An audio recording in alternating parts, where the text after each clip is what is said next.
સુપ્રભાત. શ્રી કન્યા પ્રાથમિક વિદ્યાલય કાલાવડ, ધોરણ 6, વિષય સંસ્કૃત.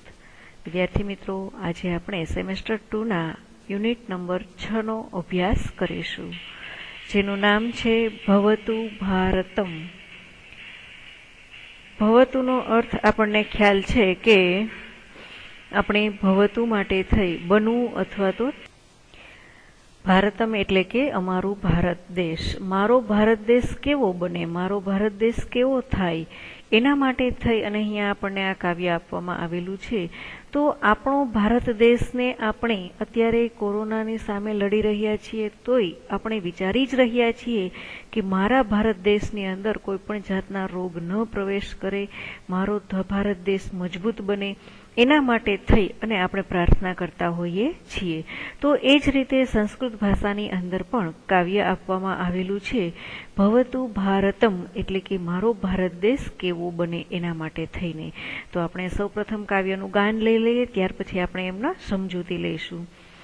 કાવ્યનું ગાન આ પ્રકારે થશે: ભારતમ ભારતમ ભવતુ ભારતમ, શક્તિ સમૃદ્ધમ યુક્તિ સમૃદ્ધમ, શક્તિ યુક્તિ સમૃદ્ધમ ભવતુ ભારતમ, શસ્ત્રધારકમ શાસ્ત્રધારકમ, શસ્ત્ર શાસ્ત્રધારકમ ભવતુ ભારતમ, રીતિ સંસ્કૃતમ નીતિ સંસ્કૃતમ, રીતિ નીતિ સંસ્કૃતમ ભવતુ ભારતમ, કર્મનેષ્ઠિકમ ધર્મનેષ્ઠિકમ, કર્મ ધર્મનેષ્ઠિકમ ભવતુ ભારતમ, ભક્તિ સાધકમ મુક્તિ સાધકમ, ભક્તિ મુક્તિ સાધકમ ભવતુ ભારતમ,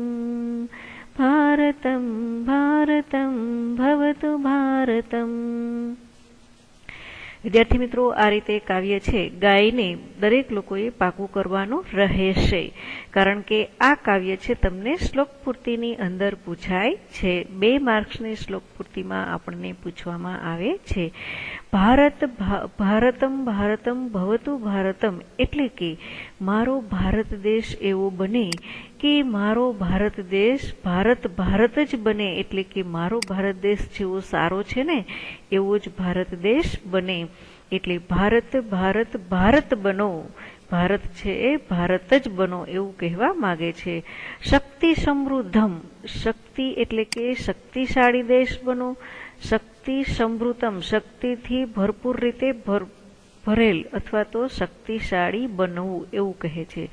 યુક્તિ સમૃદ્ધમ એટલે કે યુક્તિવાળો દેશ બનો, કે જે નવી ટેકનોલોજી આપણે અત્યારે અપનાવી રહ્યા છીએ એ આપણી ભારતની દરેક યુક્તિના આધારે જ આપણે એ અપનાવી રહ્યા છીએ. તો અહીંયા યુક્તિ સમૃદ્ધમ એટલે કે શક્તિશાળી બનો, યુક્તિશાળી બનો એવું આપણે લખી શકીએ છીએ. યુક્તિ માટે આપણને ખબર છે કે નવા નવા વિચારોવાળો, તો આપણે અનુવાદની અંદર યુક્તિશાળી બનો એવું લખીએ તો પણ ચાલે. શક્તિશાળી બનો, શક્તિથી સંપૂર્ણ ભરપૂર બનો અથવા તો યુક્તિથી સંપૂર્ણ ભરપૂર બનો એવો અહીંયા અનુવાદ થાય છે. શક્તિ અને યુક્તિથી સંપૂર્ણ ભરપૂર એવો ભારત દેશ બનો એવું અહીંયા સૂચવે છે. પ્રથમ પંક્તિનો અંદર ભારત ભારત ભારત બનો, શક્તિશાળી બનો, શક્તિથી સંપૂર્ણ રીતે ભરેલ બનો, યુક્તિથી સંપૂર્ણ રીતે ભરેલ બનો, શક્તિ અને યુક્તિથી સંપૂર્ણ ભરપૂર બનો એવું અહીંયા સૂચવે છે. ત્યાર પછી આપે છે શસ્ત્રધારકમ શાસ્ત્રધારકમ. શસ્ત્ર એટલે કે હથિયાર અને શાસ્ત્ર એટલે કે આપણા જે પુસ્તકો છે એ. તો અહીંયા જે આપણા જે ધર્મગ્રંથો છે એને શાસ્ત્ર કહેવામાં આવેલા છે.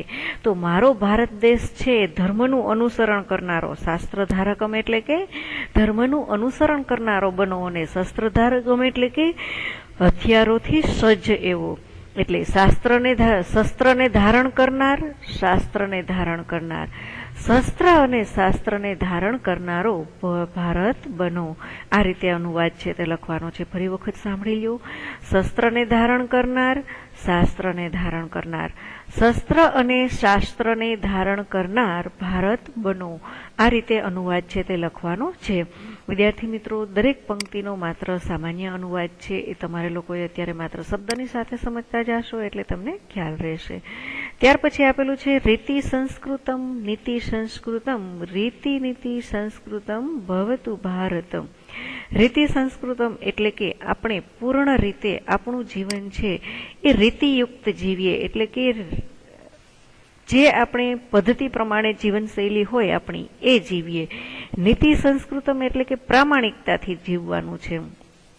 એટલે રીતિ માટે આપણે રીત પ્રમાણે અથવા તો પદ્ધતિ પ્રમાણે આપણી સંસ્કૃતિની જે પદ્ધતિ છે એ રીતે આપણી સંસ્કૃતિમાં જે નીતિ કહેવામાં આવેલી છે, જે નિયમો કહેવામાં આવેલા છે એ રીતે રીતિ નીતિ સંસ્કૃતમ ભવતુ ભારતમ એટલે કે રીતિ અને નીતિને ધારણ કરનાર એવો ભવતુ ભારત દેશ એટલે કે એવો અમારો ભારત દેશ બનો. એટલે વિદ્યાર્થી મિત્રો, અહીંયા રીતિ નીતિ બંને શબ્દ એમને એમ જ રાખવાના છે. રીતિ સારી નીતિ અપનાવે, સારી નીતિ અપનાવે. રીતિ અને નીતિને સારી રીતે અપનાવતો ભારત બનો એવું કહેવા માંગે છે. ત્યાર પછી છે કર્મનૈષ્ઠિકમ ધર્મનૈષ્ઠિકમ. કર્મમાં નિષ્ઠાવાળો બને, ધર્મમાં નિષ્ઠાવાળો બને. કર્મનૈષ્ઠિકમ, કર્મ એટલે કે કર્મ એવા કરવાના છે કે જે આપણા ભાગવતની અંદર કહેવામાં આવેલું છે કે તમે કર્મ કરતા જાઓ પરંતુ ફળની અપેક્ષા રાખશો નહીં. એટલે કે સારા કર્મો હંમેશા કરવા, જેથી કરીને તમને ચિંતા થાય નહીં કે મારા કર્મનું ફળ મને કેવું મળશે. એટલા માટે મારા ભારત દેશના દરેક લોકો કર્મનૈષ્ઠિકમ એટલે કે કર્મમાં નિષ્ઠાવાળા બને, ધર્મનૈષ્ઠિકમ ધર્મમાં નિષ્ઠાવાળા બને, કર્મ ધર્મમાં નિષ્ઠાવાળા બને એવું મારું ભારત બનો એવું કહેવા માંગે છે. કર્મ અને ધર્મમાં નિષ્ઠાવાન એવો મારો ભારત દેશ બનો એવું અહીંયા સૂચવે છે. ત્યાર પછીની પંક્તિ આપણને કહે છે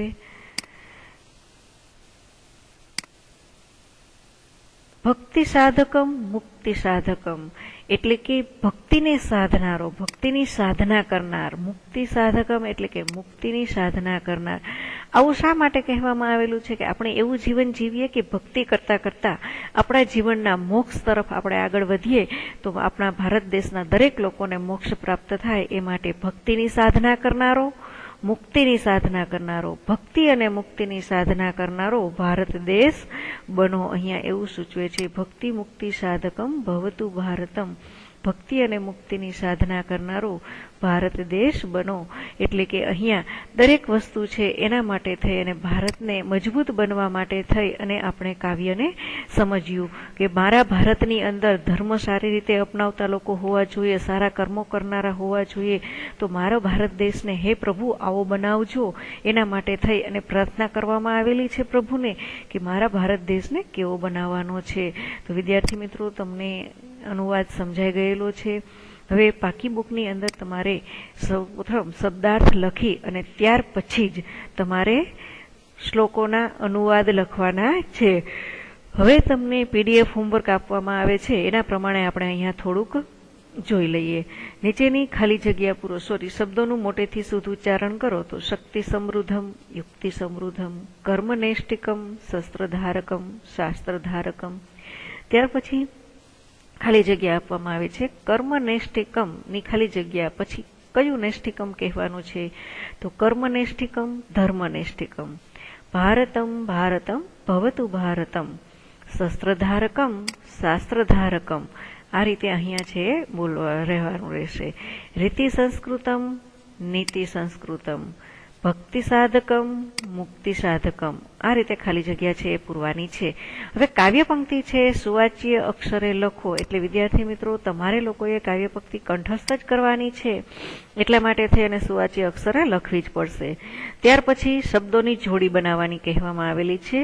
શક્તિ યુક્તિ, તો એ જ રીતે શક્તિ યુક્તિની સાથે આપણને રીતિ, નીતિ, કર્મ, ધર્મ, આ જે શબ્દો આપેલા છે, શસ્ત્ર, શાસ્ત્ર, આ જે શબ્દો આપેલા છે એની જોડી આપણે અહીંયા લખવાની રહેશે. બાકીનું હોમવર્ક છે તમને પીડીએફ પેજમાં આપવામાં આવશે, એ પ્રમાણે હોમવર્ક કરી લેજો. પણ વિદ્યાર્થી મિત્રો, શ્લોક અને શ્લોકના અનુવાદ બંને પાકા કરવાના રહેશે. ન સમજાય તો ફરીથી પૂછી શકો છો. તમને સમજાઈ જાય એ રીતે જ અહીંયા આપવામાં આવેલું છે. એટલે આશા રાખું છું કે દરેક લોકો હોમવર્ક છે પૂર્ણ કરશે. આભાર.